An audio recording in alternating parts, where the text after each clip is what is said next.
morning, everyone. This is Ariella Wagner. I'm the founder of SunRay Construction Solutions, a national preliminary notice service.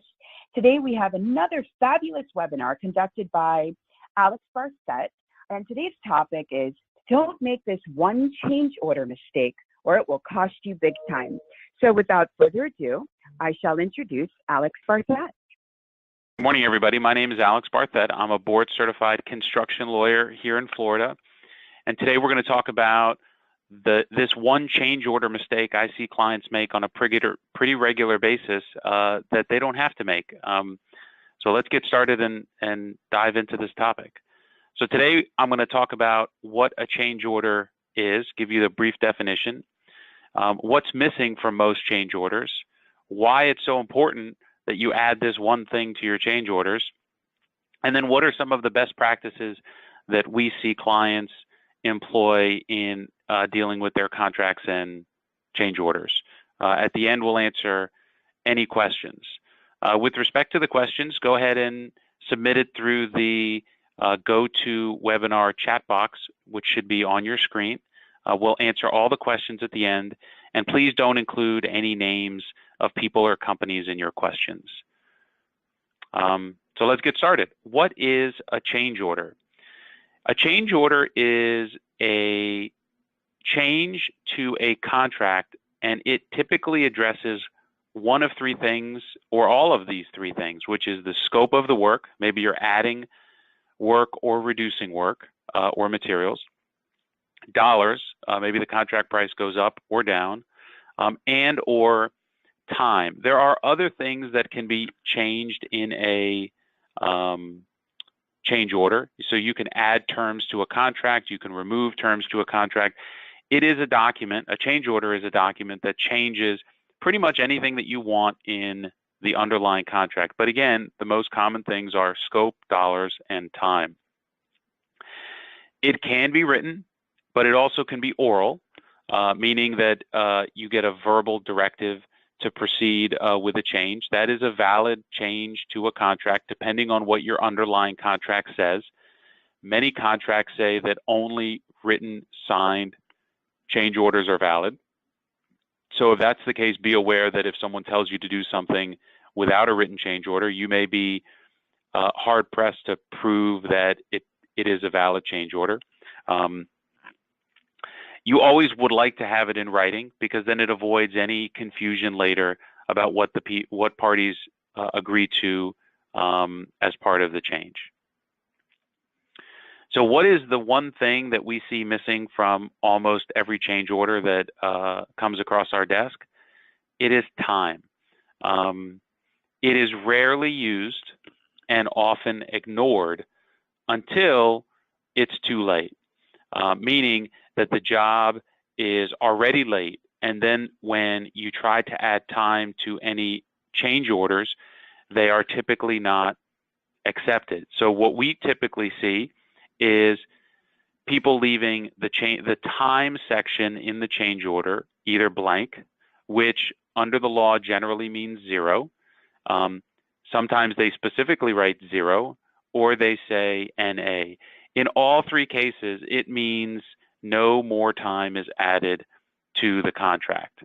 So why is this one thing, time, so critically important, and why you should make a point of adding time every time you submit a change order?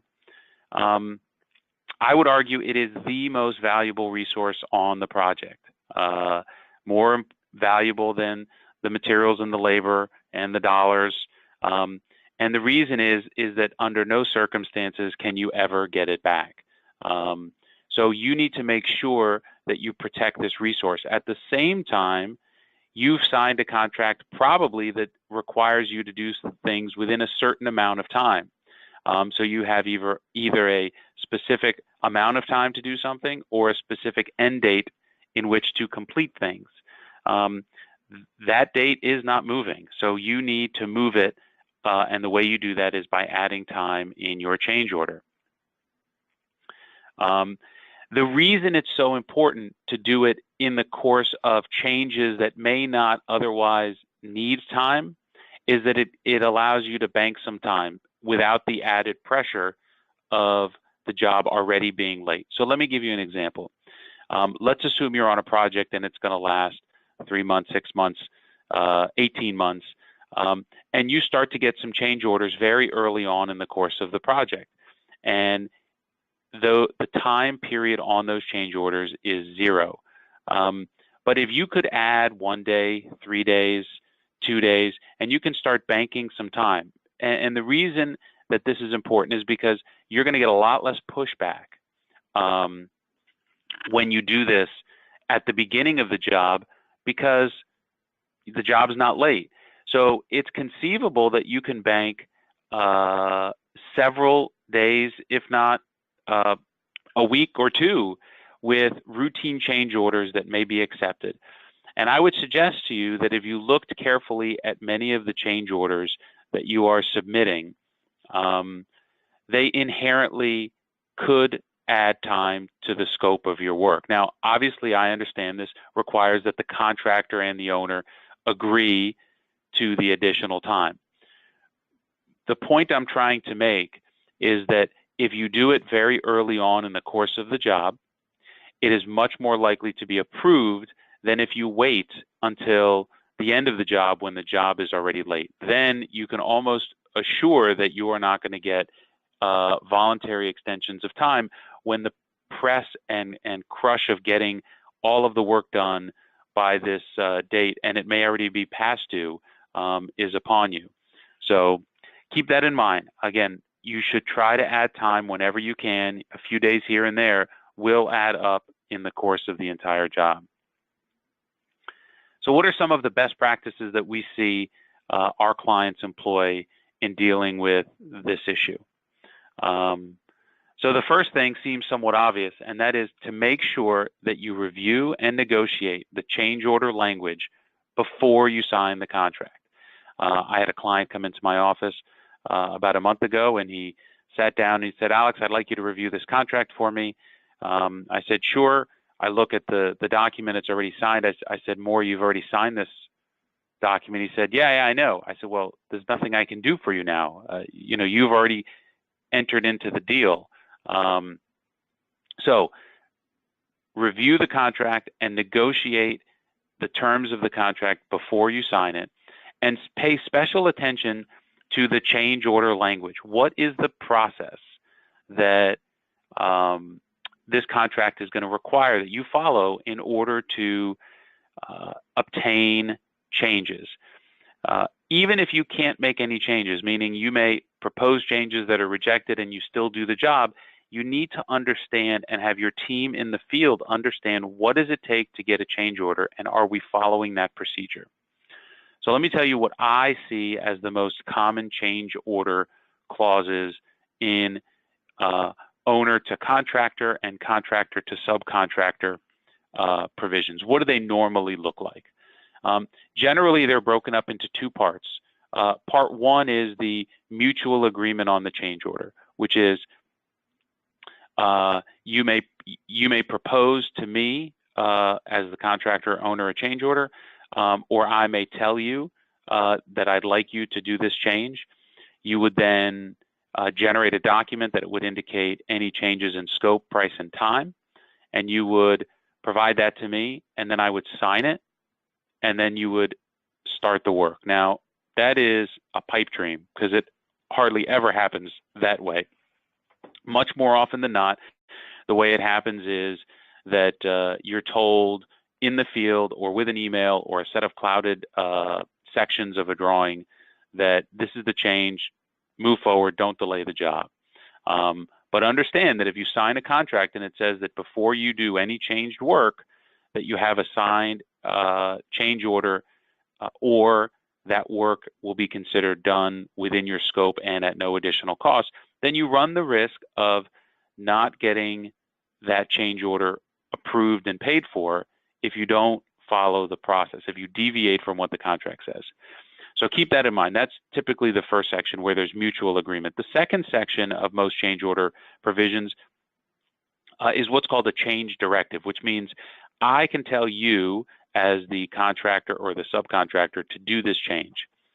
And you agree that you're going to keep segregated time records and cost records and material delivery and invoices for this changed work, and that we are going to agree that it's going to be a change, and then the cost is going to be your actual labor and materials plus maybe some agreed percentage or some other method of calculating what you're entitled to.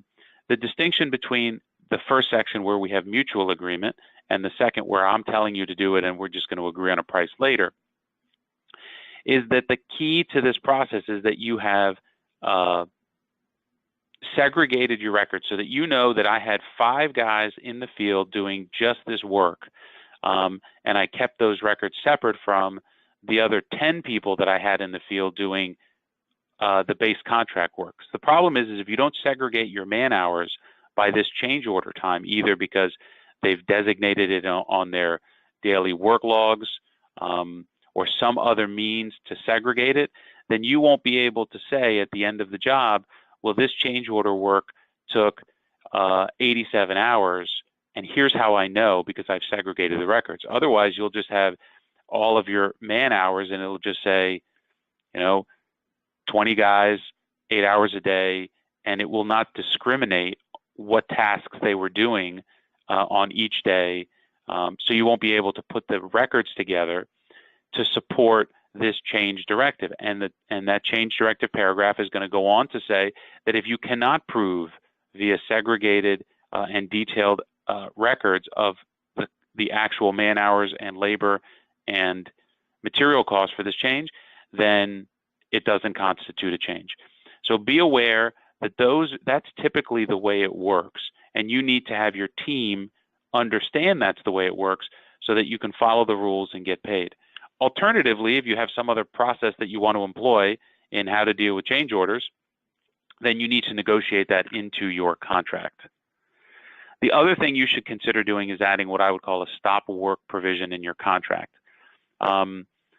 The scenario that you have to watch out for is that most contracts say that under no circumstances can you stop work, even if we have a dispute, even if I haven't paid you, even if we don't agree on the scope of the work and the changes. You have to follow the dispute resolution process. You cannot stop the work, which means that you every day, every week you're paying your labor. On the 10th of the month, you have to pay for your materials. So all of this money is going out, and you may not be getting enough money coming in. That's a recipe for disaster. So one of the things you could try to add is a stop work provision, and it could read something like this, and there are many variations of this. This is just one to maybe start the negotiations off with. Subcontractor may slow or stop work without liability or penalty if it has not been paid its draw request within 30 days of submission to the contractor. So it doesn't say that that you don't have to do the work. It just says that if I'm not getting paid, I shouldn't have to keep working. So it stops the bleeding. Maybe 30 days is, they negotiate that to 90 days. As long as you have the right to stop working if you're not getting paid, that's the goal. That's what you're looking to add into your contract. Because I'm here to tell you, if an owner hands you a contract or a general contractor hands you a contract, much more likely than not, you will not have the right to stop working. And know that if you signed it, you need to live by it. So it's hard to complain about what's happening on a job if at the end of the day, while it may be unfair, it still may be within the confines of the contract that you signed. It's critical that you document everything that's happening on the job. If people are slowing you down, maybe you're the drywall contractor, or let's say you're the electrician and you can't do your rough-in because the framing and drywall isn't done. What evidence do you have of that? Are you making comments at the weekly meetings that are being notated in the meeting minutes? Are you sending emails highlighting those issues? Do your daily reports show that these issues are impacting your work? Are you taking photos of the areas that are impacting your work? If you're not doing those things, what happens is that when it comes time to close out the job and a dispute may arise, you don't have the backup to support your position of why you ended up where you are on the job. And then finally, which is the what we talked about earlier, always try to add time to change orders. A day here, a day there, it will definitely add up in your favor. If anybody has any questions, you can go ahead and submit them now through the window on your screen. While you do that, we have an app that you can download that'll help you calculate your notice to owner and lien deadlines. If you take out your phone and turn on your camera and shine it on either of those QR codes, the iPhone is on the left, the Android is on the right, or you can go to the App Store and search the lien zone. You can download the app that will calculate the 45 and 90 days for you. Ariella, does anybody have any questions? It does not appear that anyone has any questions at the moment, but as always, on the following screen that you'll see, you'll have our contact details. If you have any questions after this webinar, please feel free to contact Alex or I for any additional questions. And I'll have Alex explain. We have some fabulous upcoming seminars and webinars. So go ahead, Alex. So we have a live seminar on June 18th, 3 hours, 8 to 11 in Fort Lauderdale, taking a deep dive into liens, bonds, and contracts, all focusing on how to get paid.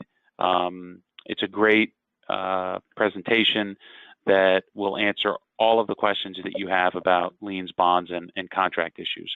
And then the next webinar, we do these webinars once a month, is on June 21st from 9 a.m. to 9:20, and we're going to talk about notice to owners.